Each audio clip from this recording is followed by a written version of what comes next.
Hey y'all, I'm music journalist Thomas Rooney, and welcome back to New Slang. This is episode 185, where I'm joined by rising singer-songwriter Zoe Cummins. I caught up with Zoe last week for a great conversation about growing up in rural Oklahoma and moving to Nashville, pursuing her dream and goals of becoming a recording artist, and of course, her self-titled EP, which is out this Friday, July 16th. So Zoe, she's been working with the folks over at Torres Music Group and Farmland Studios. Stop me if you've heard this one before. In my opinion, they're producing and cultivating some of the best music that's coming out of Nashville these days. It's a genuine, organic, and diverse cast of songwriters and artists. We touch on some of that during this one as well. This EP by Zoe is just a wonderful introduction to her as an artist. She covers a lot of ground in just these 6 songs without feeling like she's just trying to check every box or wearing herself thin. There's still a cohesiveness. She's undoubtedly going to get some of those Morgan Wade comparisons. Obviously, it's not a bad thing. She does occupy some of that singer-songwriter country ground, but there's a lot of that Tom Petty rock and roll, some of those Fleetwood Mac vibes. But I think one of the major keys, one of the major elements of Zoe's music is her voice and her delivery. There's a soulfulness that really makes it special. It's really effortlessly cool, and I feel like it just informs everything that she's doing here. And it's not like she's using that soulfulness in the same way every time. You kind of catch these different glimpses of that soulfulness, whether that's in these like soaring sing-along choruses like on Your Side of It, or like on the boozy bar storyteller Ghost Stories, or when she slows it down on the Leon Bridges cover Beyond, it's there as well. Anyway, we talk about the development of these songs, that style, and the feel of the EP, and much, much more on this one. Today's presenting partner is our pals over at Desert Door Texas Soulful. If you've been listening to New Slang for really any amount of time, you'll know that Desert Door is one of my all-time favorite premium, high-quality spirits. If you haven't or aren't sure what exactly a soulful is, I'm going to let you in on a little secret that's going to up the game on your liquor cabinet. For starters, the best reference point that I can point you to is to think about a tequila or a mezcal. Do you feel that Western desert, that Texas ruggedness? Okay, soulful is like that, but a little bit more refined, smooth, and fragrant. It intrigues the palate and offers these hints of vanilla and citrus. There's an earthiness that often sends me right back to my Trans-Pecos and far west Texas roots. There's plenty to love about Desert Door. For me, it all starts right there. A close second is just how versatile Desert Door really is. You can go full highbrow and experiment with concocting a variety of cocktails that call for muddling fresh fruit, sprigs of thyme, sticks of cinnamon. It's perfect for that world. If you're a little bit more down home, if you've just rolled up the sleeves of your denim Wrangler button-up, it's perfect for that as well. If you're just desiring something that's short and sweet, it hits the mark every time. Desert Door is genuine and authentically West Texan. It's inherently West Texan. They harvest soulful plants out in the wild and are knowledgeable conservationists at heart. That's obviously something incredibly important to me. They shine a light on what makes West Texas special and unique and worth preserving and keeping it safe from exploitation. Right now, you can find Desert Door all over Texas, Colorado, Tennessee, and there's budding numbers in places like New Mexico, Arizona, California, and Georgia. Best thing you can do is to check out desertdoor.com to find where Desert Door is locally. Again, that's desertdoor.com. If this is your first time listening to New Slang, I would highly encourage you to hit that subscribe button. New Slang is available on Apple Podcasts, Spotify, and wherever you listen to podcasts. Be sure to stop on over and visit our merch store. That would be at newslangpodcast.bigcartel.com. Over there you can find t-shirts, coffee mugs, shot glasses, magnets, keychains, all kinds of stuff. Go over there and check it out.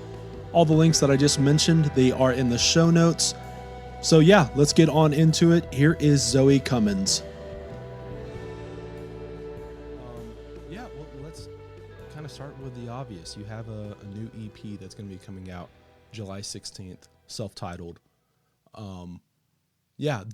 Was this like was this recorded this past year during quarantine, a little before, or was it like, is this kind of a little bit more of a new recording process than that? What's the kind of the story behind there? Yeah.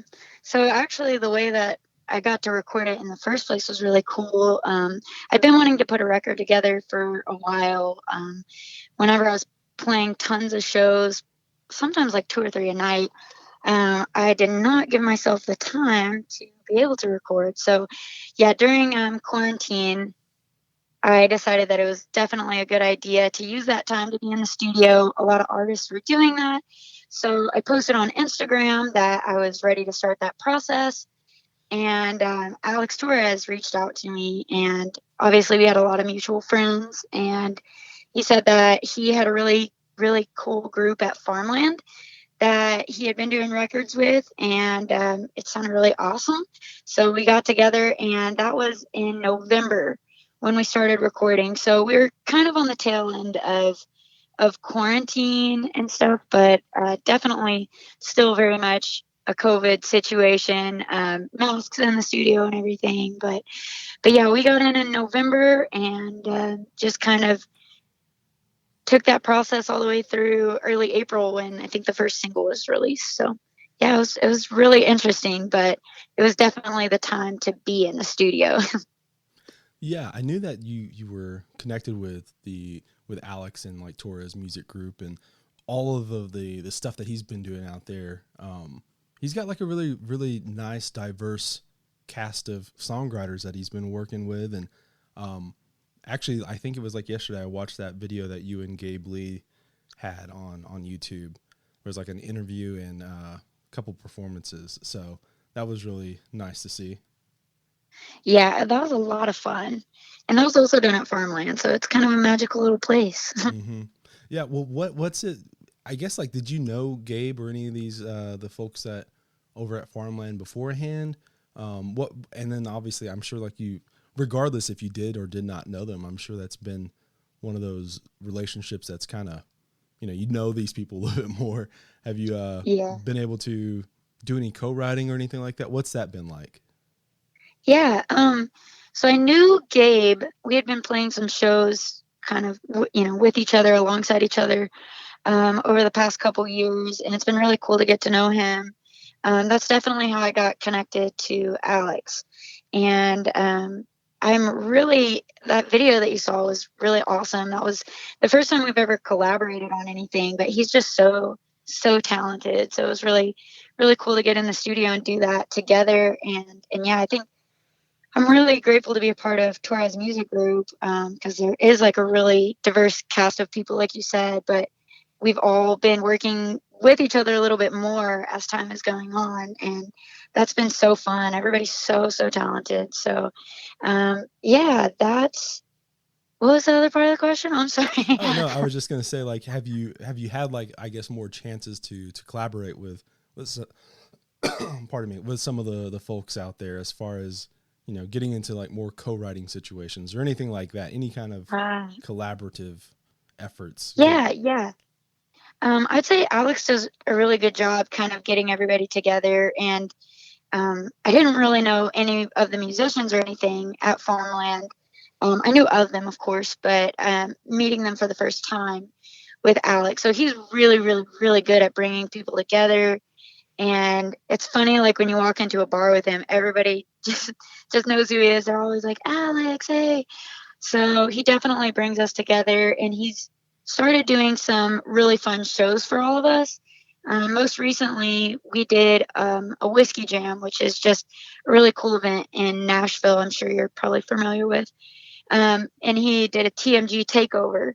So we all got to kind of do like a family band and play each other's songs and sing all together. So that was really cool. And then I think in September he's putting together a really cool, like really big show with all of us. And he brings in a lot of our other friends that play music that aren't necessarily with TMG right now, but still all part of the family, And I think one of the first things I heard in town was that you kind of find your group of musicians to be like a class, like your high school graduating class. Hmm. And yeah, I think that's very true for at least where I'm at right now. And I think where TMG is at right now as well. So we're a little family, a little group. And we got tons of friends that we like to kind of stick around, play with pretty frequently. But as far as the writing process goes, it's different. I haven't written much with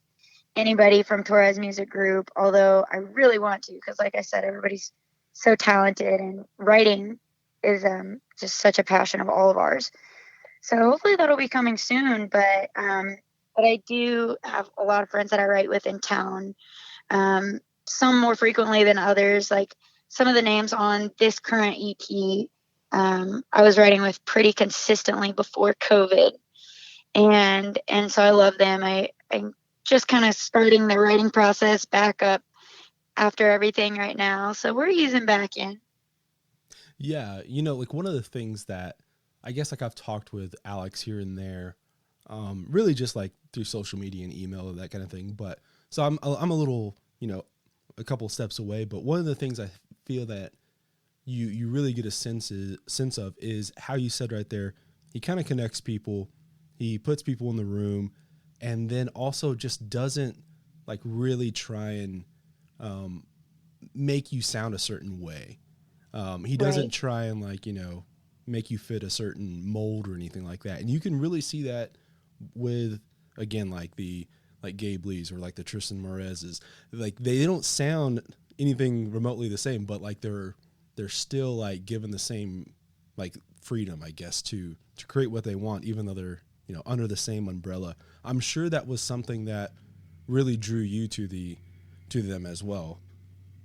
Oh, absolutely. Like your creative control is everything, and Alex just kind of enhances it. He just adds to it. He doesn't tell you need to do anything specific. And for me, that was a really big deal because, like you said, there's a lot of different genres in the company, but specifically, the reason I think we decided to do an EP instead of a record was trying to find songs of mine that were cohesive, because I like to go, through different genres per song.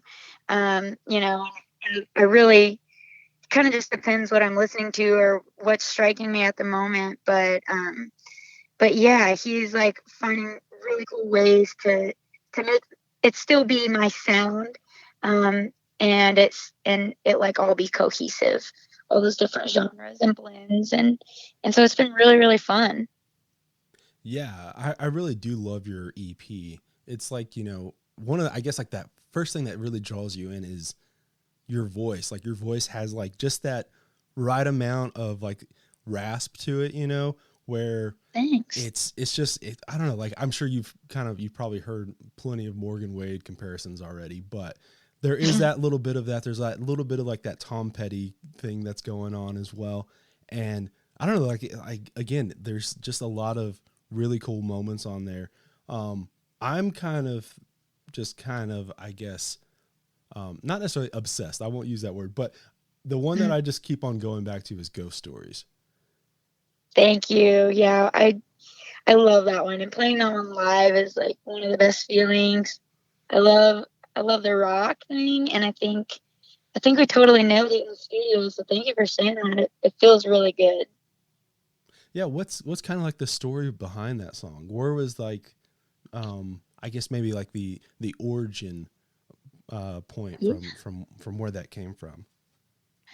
Yeah. I think this is actually one of my favorite stories to tell, just because of how random it is. I I love to like make up stories and and do that kind of thing. So I would say it was back when I was playing again, like every night. I got into a point right before COVID when I was just gigging a lot, and I had a free day.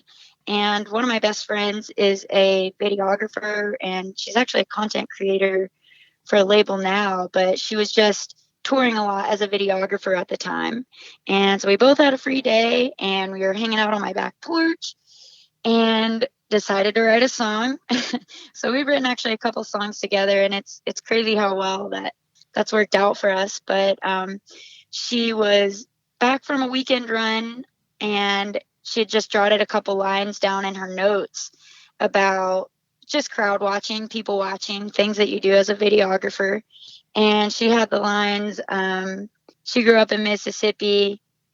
What's the first two lines? She grew up in Mississippi, jumps from Wayland back to Whitley. And then she had, always sticks to Jack and Coke. She praises Willie, but she don't smoke.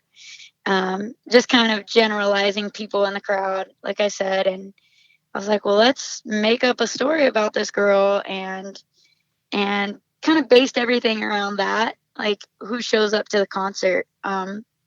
But yeah, we just made up a story about kind of that concert scene where sometimes you meet people there and you might have a drink with them or whatever. And then as soon as the concert's over, that's kind of it. And you just kind of walk away. And sometimes you don't even know their name. So, we were kind of laughing about, if you get drunk or whatever and like totally don't know anything about somebody, they could be a made up person. And sometimes they are, made up. And, from that side of things. So it was like, well, maybe they're a ghost, maybe they're ghosting somebody. And we just went with it. We just had a lot of fun kind of creating this story. Yeah, there's a lot of that character development in those first few lines right there as far as describing a person.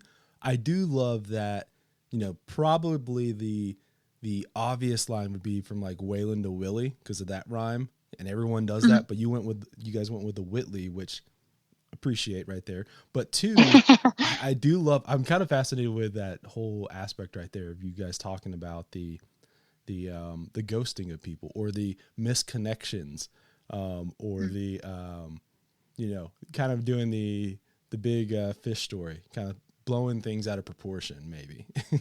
Yeah, totally. Yeah. Yeah. I mean, especially being in Nashville, we see that so often.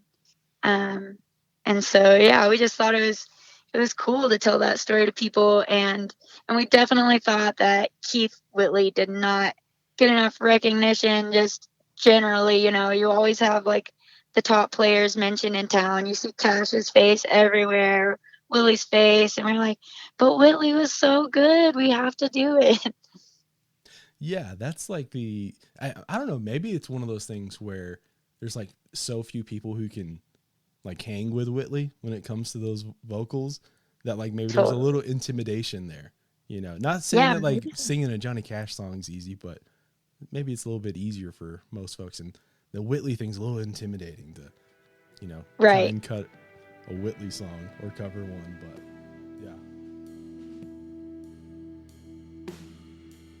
This episode of New Slang is brought to you by the Blue Light Live here in Lubbock, Texas. Blue Light has long been the heart and soul of the Lubbock singer-songwriter scene and has been a home away from home for some of Texas, Americana, country, and rock and roll's finest over the years. Talk with 99.9% of the songwriters who have come out of Lubbock and the Panhandle at large over the past 20 years, and they'll point to just how integral and necessary the Blue Light is. With live music and touring slowly but surely coming back, spots like the Blue Light are getting back to their usual ways as well. That means music every night of the week. Do you want to see that schedule? Well, I've got a few options for you. 1, go to their socials and give them a follow. That is at Blue Light Live on Twitter, at The Blue Light Live on Instagram, and of course by just searching The Blue Light Live on Facebook. They're consistently posting that week's lineup of shows, as well as those heavy hitters that ought to be on your calendar that are coming up on the horizon. 2, check out bluelightlubbock.com as well. There they have the full schedule, the cover charges, time, any of those specials that may be happening. While there, go check out their merch page. They have a wide range of hats, koozies, hoodies, sweaters, beanies, jackets, and so much more. You can, of course, get all of your merch needs when you go see your favorite band take the stage at Blue Light. Just ask the bartender and they will get you all set. Speaking of which, that's another great way of seeing who's playing there. Just go to the Blue Light. It's at 1806 Buddy Holly Avenue here in Lubbock, Texas. And of course, again, that is bluelightlubbock.com. I'll throw a link into the show notes too. Maybe I'll see you there. Okay, let's get back to the show. Now, obviously, on here as well, you do the Leon Bridges cover. Um, Mm.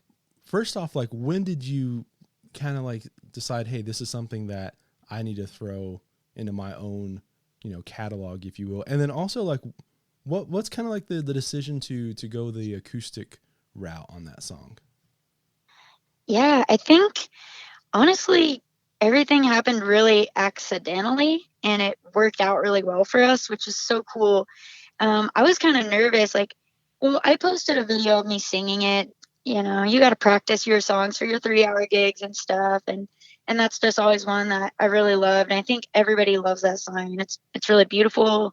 It's really simple in just the right ways. And so I posted it on my Instagram, and Alex was like, "Hey, you sound pretty good. Like, maybe we should cut that song. Let's do it." And we had already cut the record, but we went back in, and it was like, well, it's so abrupt so soon. We decided to do it acoustic, but it just had the right vibe.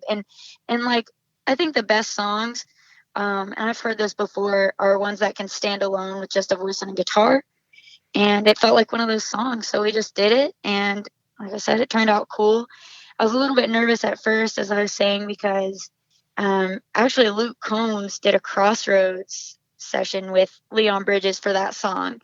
And it didn't even occur to me, but until afterwards. But yeah, doing it acoustic, I think, separated my version from that version as well.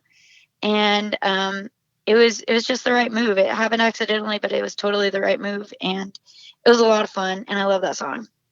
Yeah, and as far as like the placement on the EP, it adds like that little moment where it's a little bit softer than the rest of the EP, separates itself in that kind of sense, but obviously still fits within the parameters. But I think it gives a little bit of that moment to kind of maybe like get a little bit of a break, maybe not necessarily a break, but catch your Yeah, breath a little bit, something like that. Lean into the EP. yeah, totally. It was. I think it's really cool, and I think that's kind of like one of those things where the jumping of the genres kind of worked by doing it that way. And like, I feel like there's a lot of really rock elements to the whole production of the EP. We were definitely going for those like big moments, and my band always rocks those out whenever we play it live. So yeah, I think it was really cool to say, hey, this is a little bit different, but it's still Zoe. Yeah, you mentioned earlier the playing a bunch of shows and kind of just doing that way before, I guess, like not way before, but before the lockdown, and kind of just being not necessarily stuck, but being in that mold and not having the time to cut an EP or anything like that. How long had you been doing that in Nashville? Well, so I went to school here. I went to Belmont, Mm-hmm. and I kind of decided, I don't know if it's just my mentality or if it was something I was hearing, but I decided if I was going to be in Nashville, which I always wanted to be, of course, school was like my parents' way of saying, okay, you can go to Nashville and still have something going on. But A I compromise. decided that, like, yeah, exactly. Gotta make the parents happy. Um, so yeah, but like as soon as I got into town, I was like, I'm not gonna just like be able to make stuff happen if I'm not playing. And so it was just a commitment of mine to myself to like, okay, I'm gonna play every night. It doesn't matter if it's like an open mic that leads to a round, or if it's a round, or if it's in somebody's like backyard. Like I have to play every night. So I did. I would like start hustling and do that. And college it was easy because I was kind of living off my student loans, you know. But then I started bartending after college because it felt like the one job that could work, while I was playing shows every night. And then it got to a point where I was like asking too much off work, and I literally had one of my bosses sit me down once and say, "You don't really need this job, do you?" And then I was thinking, well, I guess I kind of don't need this job.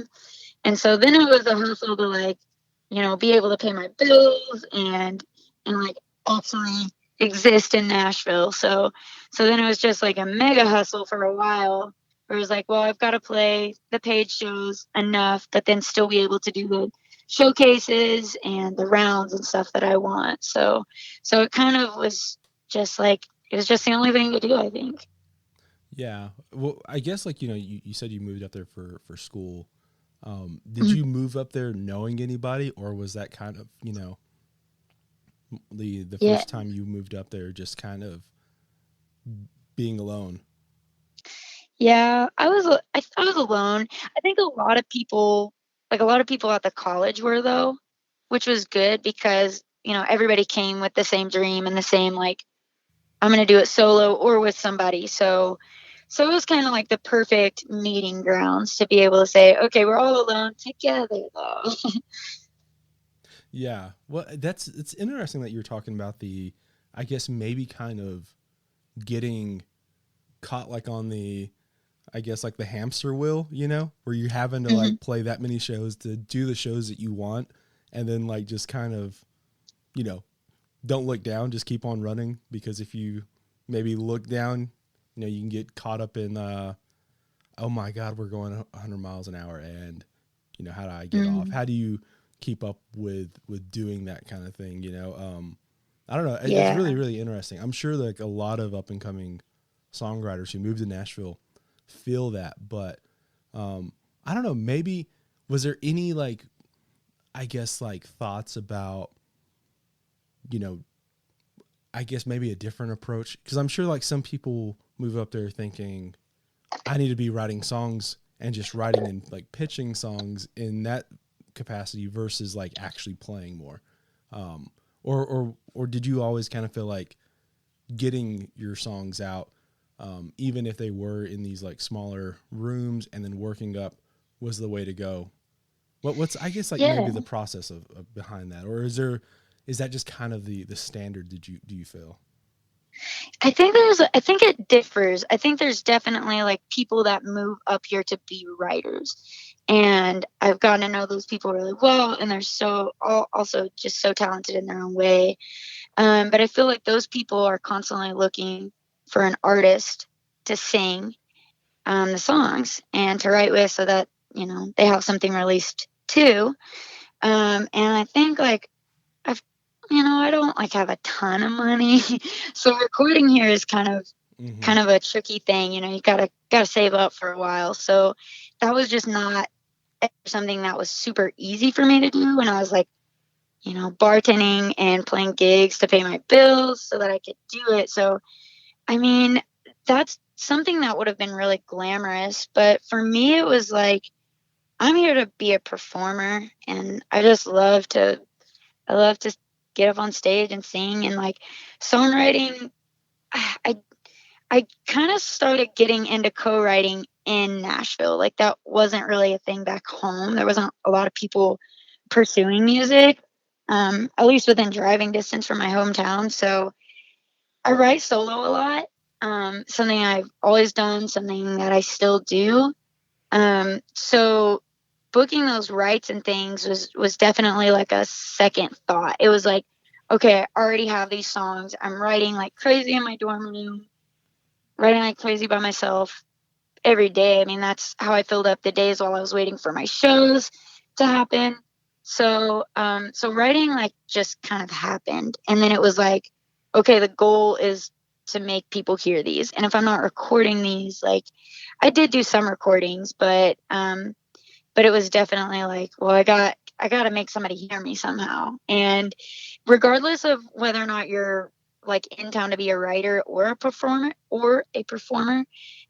something that everybody has to do is get into rounds and play songwriting rounds. I mean, Nashville is like living on those rounds.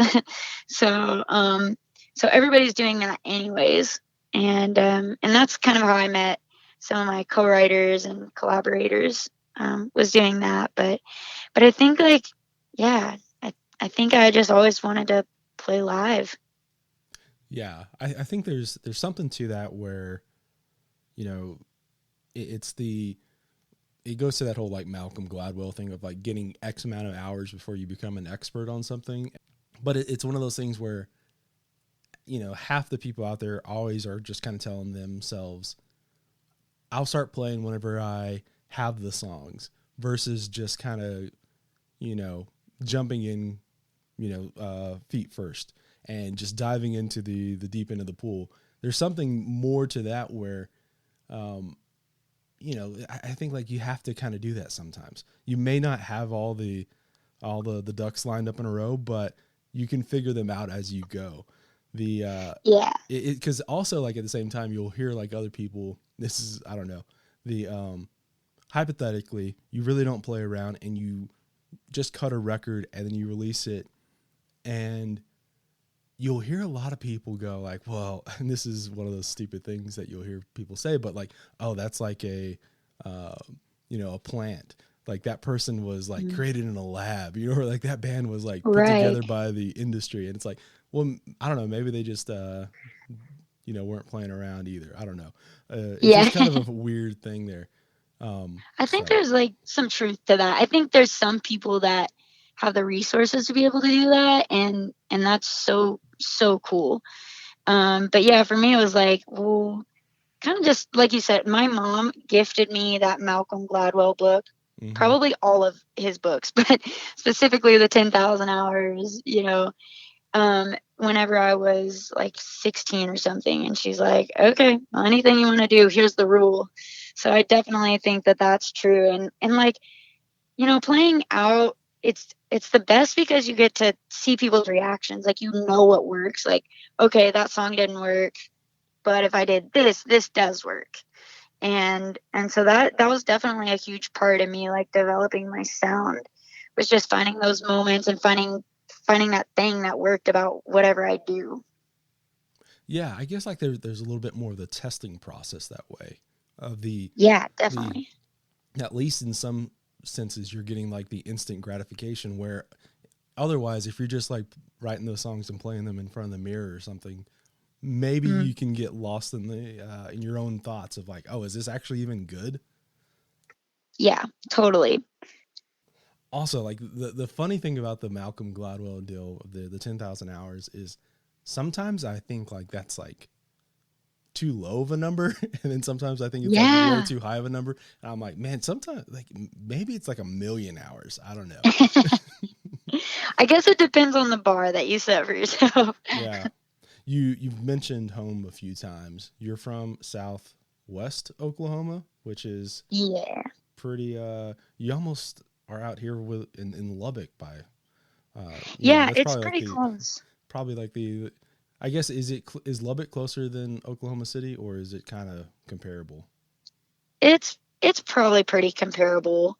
I was actually, like, I don't know if you know Wichita Falls, but that Mm-hmm. was probably like 30, 40 minutes from my hometown. We were just across the border from there. So we did a lot of stuff there. And yeah, I mean, Lubbock isn't too bad. Dallas isn't too bad. I would say, like, we usually would go to Dallas for things instead of Oklahoma City, because Oklahoma City was still like pretty small compared to Dallas. I mean, Dallas is huge, Right. so I feel like we were there a lot. We've got family there, so we were definitely in Texas a lot. I mean, there's really nothing to my little farming community hometown.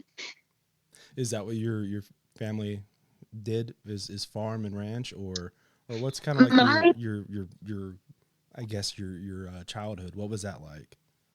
Yeah, my parents didn't specifically farm or anything. My grandpa did. So actually, I don't know if you've ever heard of Hollis, Oklahoma. I don't know if there's even a way to put it on a map because it's so small. But he grew up doing that, and I was pretty involved in that world. I grew up doing a lot with FFA and 4-H, and that was definitely pretty much the main job. Like I said, it was a farming community where I grew up. It was really small, lots of land. Everybody had a family farm, and yeah, I got really involved in FFA when I was in high school and stuff. There like wasn't a lot of music resources. Like I said, the closest music store was half an hour away, and I had a few teachers off and on when I was a kid, as far as like guitar teachers, but they were just people that I found from the church choir that was like, hey, I know some chords. So I did that a little bit. A lot of it was self-taught, and it was always what I was doing in my free time. But I did hustle a lot with FFA. I had pigs. That was my thing, my project. And we had like a horse, and my dad built a barn, and so I guess, yeah, I mean, I kind of did that. But not like fully like some of Mm-hmm. my friends' families are doing. I would have like 4 or 5 or 6 pigs at a time, and our little horse that didn't really do much. He was pretty old, just kind of walk around the yard. But I grew up with a really big yard. I think we had like 13 acres or something. My dad built our house, and so it was a lot of that vibe. And I was constantly surrounded by it. Yeah, I always wonder about like when you grow up in a really kind of isolated small place, how do you, I guess, understand or start believing that you can be a musician or an artist? Because it's not like there's a vibrant local scene of local artists playing in your town.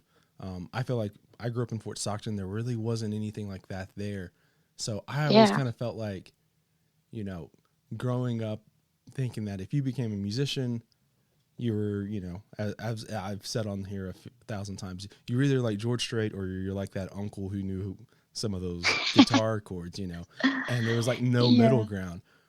When did you start, I guess, believing that like that was actually, you know, a reasonable goal? Because I feel like it really is, like to be a musician is very reasonable. It obviously takes a lot of hard work and effort, but Mm. it's not like you have to become Shania Twain. Right, exactly. Yeah, that's actually one of my favorite stories. So my mom's oldest sister, she pursued songwriting for a portion of her life. She grew up in Kentucky, and just like an hour north of Nashville. So that was something that she's always been really passionate about. Um, Outside of that, my family is like athletes. Like my sisters all went to school on sports scholarships and things. So I was kind of the oddball, but I think I was like 6. I mean, music was always my thing. Like whenever I was like a little tater tot, I had this little play school boom box, and it had a mic on it, and you could put a cassette in it and sing along with the cassette. And I actually had a Shania Twain cassette, and I had like the Macarena, so I put the Macarena in, and I danced for everybody. And so yeah, my mom's oldest sister Suzanne, like noticed pretty quickly that music was my thing because music was her thing. And so she was like constantly sending me little books and instruments, and she was the one who told me, if you want to be a performer, like you have to write. You need to write some songs. So pretty early in my life, she told me that I should get into songwriting, and I really loved that. I mean, songwriting is so awesome, and it's I don't know. I've always been kind of a writer of sorts, and so that was really, complimentary and really nice. And she kind of talked me through some things like as I was growing up and helped me stay on track with that and just fed the fire, so to say. So I was really lucky to have her because otherwise there would really be nothing that was telling me to keep doing it. I would have probably done it anyways just because it was always what I wanted to do. But she was the one who put into perspective like how realistic it could be. And then, like I said, in high school, I was really involved in FFA. I'm the oldest of 5 girls, so my parents were like, let's get some scholarships. And so I kind of had scholarships worked out for that, mostly. And up until the last day to apply or to like commit to going to Belmont, I had no clue because I was like, I've got this great life worked out here where I was giving speeches and kind of getting into the lobbying side of agriculture, which was surrounding me. Um, so I really thought that I was going to do that. I thought I was going to go like be a lobbyist or work in the ag industry somewhere. And yeah, I don't know. I just was talking to my aunt, and I was like, well, if I don't do this now, I'm not going to go back and be a musician. Like, I could go back and work in ag and in the agriculture industry and stuff. But I was like, well, I guess we're doing it. And my mom thinks it's hilarious. Like, we waited to the last moment. I think it must have been probably 11:59 of the night that I had to commit. And we are like, well, here we go. And I don't think I had even been up to Nashville before. I was like, well, we're just going to do it. And we did. And so I ended up here, and that aunt linked me up with my other, I call her my aunt, but my mom's cousin lives up in Clarksville, which is like, right by Nashville. Mm-hmm. And she was like, well, you've got some family, but I'd never met them. And now they're Aunt Tammy and Uncle Wade. So they like kind of helped refine my music a little bit. Tamara was like involved in the Bakersfield sound and stuff like that when she was growing up. So it was really cool to have people that like knew what they were doing be so close. And yeah, Aunt Tammy was out at gigs with me every night. She still like plays bass for me whenever I need a bass player. And so, yeah, it was a really interesting journey up here. Yeah, that's a great story. Cause I mean, I kind of always think that there's at least that one person who opens that door that you didn't know was there. It was like, hey, let me show you this. And like, you go, oh, okay. This is actually feasible to do. And then I love that, if you need a bass player. Yeah, she's awesome. There's probably some videos on my Instagram of us playing live with Aunt Tammy. So she rocks. I want to break one more time to talk about our pals over at Desert Door and offer up a quick Thomas Mooney's cocktail minute. As I've said probably 100 times by now, by no means am I a seasoned mixologist or bartender, but these have been some of my Desert Door go-tos. For starters, let's just go with the tried and true ranch water. Pop the top off the Topo Chico, take a good swig, now pour in some Desert Door, and top it off by throwing in a few lime wedges. Never fails. This one, it's so simple it probably doesn't even count, but again, pretty foolproof. Do the exact same thing, but get you a Mexican Coca-Cola. I guess you can go with a regular one, but you're really cutting yourself short if you don't opt for the Mexican import variety. All right, here's the change-up you've been waiting for. Desert Door Sangria. This one is prime for when you have company coming over and you aren't wanting to just be over there making 6 different drinks at a time. What you'll need is some Desert Door, obviously, a bottle of red wine, honey, boiling water, apple cider vinegar, some cinnamon sticks, a couple of apples, and some thyme sprigs. I know, that may sound intimidating, but trust me, it's worth the prep, and honestly, it's pretty easy. For starters, get you a punch bowl, add that honey, those cinnamon sticks, and the boiling water together. Now you're going to want to stir that all up and let it cool down for about an hour or so. Remember, patience is a virtue. Once that's done, add some Desert Door and stir vigorously. Now add the wine, the cider, and the vinegar, and continue stirring until it's equally mixed. Now slice those apples up and toss them in. Put in those thyme sprigs as well. Now you can pour that over some ice and you have a mighty fine sangria. Chef's kiss. Anyway, those have been some of my favorite go-tos as of late.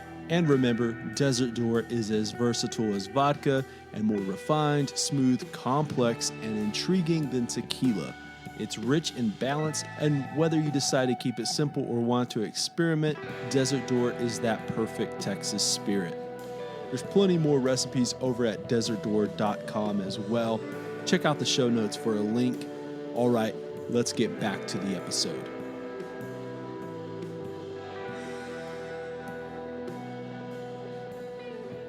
How aware were you of the Oklahoma scene of like a lot of the, the red dirt songwriters and people from, I guess like there's probably a lot more of that happening the further east you go, but how aware of you or how aware of all of that were you when you were growing up? I mean, it was definitely there. Like I said, we didn't really have like a lot of venues, so that was the thing that kept me from traveling more and like getting involved in that scene growing up. I was just like, again, just the oldest of five, so I was taking care of my sisters a lot. It was really hard for my parents to travel to Oklahoma City or Dallas on any given day to like take me to venues and network, but it was like, I mean, red dirt is everything where I'm from. Everybody listens to pretty much only red dirt music. I mean, there's a lot of other stuff, but I mean, it was definitely everywhere. But I didn't realize how big it was because, like, Eli Young Band went from Red Dirt to Nashville Country. There were people that had done that in the past. Casey Musgraves kind of walked that line, and even Miranda Lambert a little bit, like making that transition from that scene to like the mainstream scene.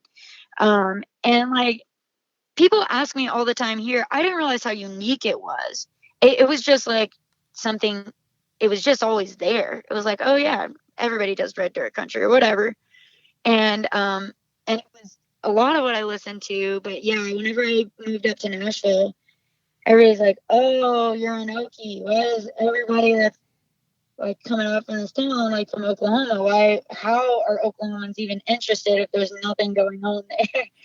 So I always just say it's because we had nothing else to do. We've got to entertain ourselves, and yeah, and that like that whole scene being so big really occurred to me whenever I got up here, and everybody's like, "Oh yeah, Oklahoma and Texas, like they know what's up." Yeah, that it fascinates me, the Oklahoma scene, because population wise, Oklahoma is, it's pretty sparse in comparison to Texas. I think like there's more people in the DFW area than there are in the entire state of Oklahoma. But Mm-hmm. even though like y'all are spread out further, somehow like that web is still like probably more connected. And there's probably a little bit more support, I feel, throughout that scene, specifically with Red Dirt, than Mm-hmm. down here in Texas. Because I just feel like just the numbers, there's like just an overwhelming amount of people down here, Mm-hmm. in the scene. But you mentioned like the Mirandas and the Caseys, and being from Texas, and what I find really interesting, and this is like probably this is the one of the few things that I feel like Texas and Oklahoma, as far as this regional scene, needs to work on, is that they do such a poor job of like developing, or I hate to say keeping, because like I don't think there's really keeping people here, or Mm-hmm. women artists or women songwriters here, because I guess like long story short, what I'm saying is like it took Miranda and it took Casey and a bunch of other people going up to Nashville to become successful, whenever like they weren't able to, I guess, utilize the or take advantage of this regional scene the way that a lot of like male artists can, or have. Yeah, it is really interesting, and I've thought about that so many times, and like I can't figure that out either. It almost seemed like, I don't know, maybe I'm crazy for thinking this, but it is a lot of small towns, especially in Oklahoma, and it's it's a hard life to be a musician. It's, a lot of hustle, a lot of nights where you're not getting paid probably as much as you should be, a lot of hours. I mean, I know whenever I go back home, like the standard gig is like 4 hours. So I feel like guys, you know, um, there's a lot of just women in general, I think, in the scene that are like, I could probably do something else with my time. And then I think the industry is mostly in Nashville, at least on the large scale. So I feel like the people that really do commit to it, like male or female, kind of have to make the commitment to move. And I don't know if maybe guys just have an easier time doing that and just kind of winging it. I don't know. I don't know. It's really interesting. I do think about that a lot, though. Yeah. Well, I think that um, there's a lot of artists who develop down here in Texas, and then you start transitioning to Nashville, and after like I guess like putting those hours in Texas versus putting those hours in Nashville. Hmm. If you're looking at like, I mean, I don't know, like Randall King or like Flatland Cavalry or any of the Right. people down here that have kind of transitioned into um, also having that one foot, that one leg in Nashville, and um, I guess like they've been able to do that, whereas some of these female country stars have just kind of not been able to take advantage of that system where they're putting their eggs in the Nashville basket first. And I don't know Yeah. if it's necessarily one of those things where they thought that was the only way, where like it just felt like they were not making any kind of headway down here. But now, Yeah. of course, like if Casey's like bigger than any of the Texas country people, you know what I mean? So Oh, that's like, yeah. I'm sure like she's not, um, she doesn't like have any regrets or anything, but it's just like this really weird thing. I don't know. I wish like there was a little bit more support because like, of course, and this is like this is not probably, it's a problem with any festival lineup. You kind of go and you're like, oh, guy, that one Yeah. female artist, and then like guys.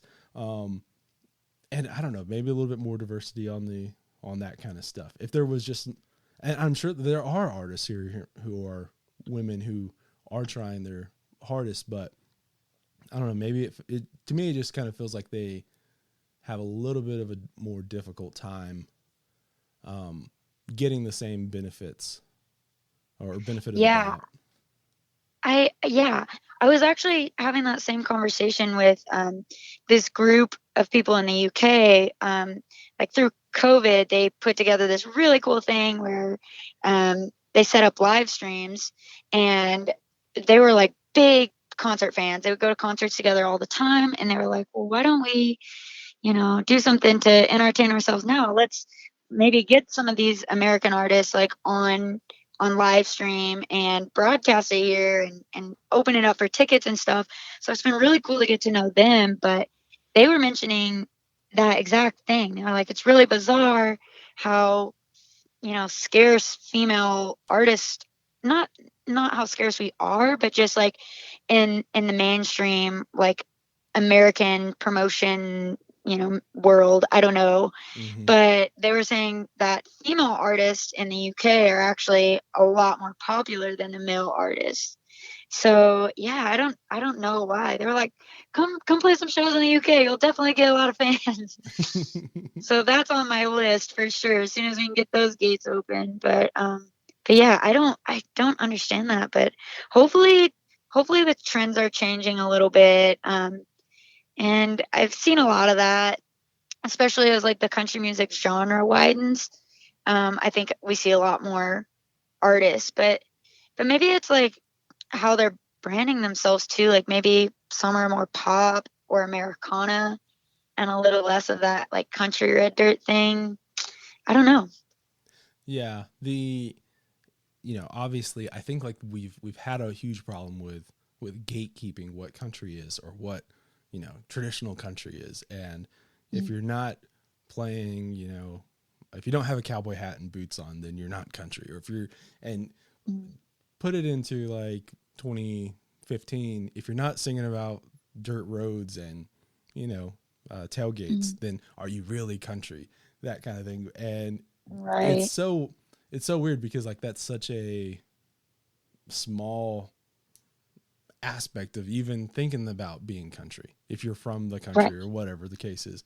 um, but I think like in my opinion, um, what that's done is it's made, I guess like um, it's stunted the growth of a lot of male songwriters because now all of a sudden you have like 40, 50-year-old dudes singing about tailgates and like trying to like Hmm. sing for like 20-year-old kids where a lot of women songwriters are writing about real things like real like relationship problems or just like growing up or like you know um, actual things that happen in life. So I think in the long run, in the long trajectory, you're seeing like a lot more successful women songwriters, and maybe that's why like they're resonating more with the European crowd.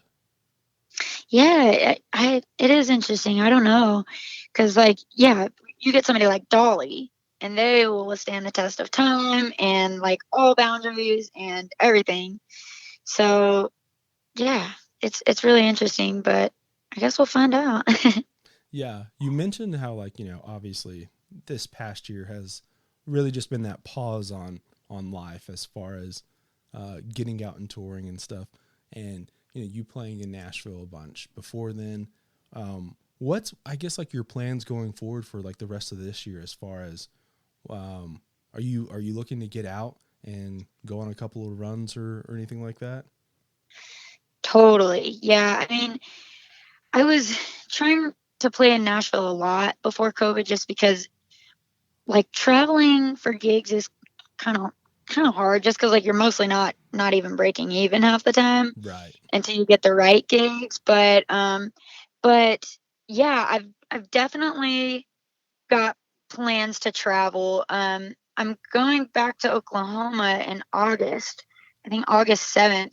I'm just kind of making a guest appearance at a show that's already lined out. So I'll probably go play a couple songs for that, but it'll be one of my first times really trying to get into that scene.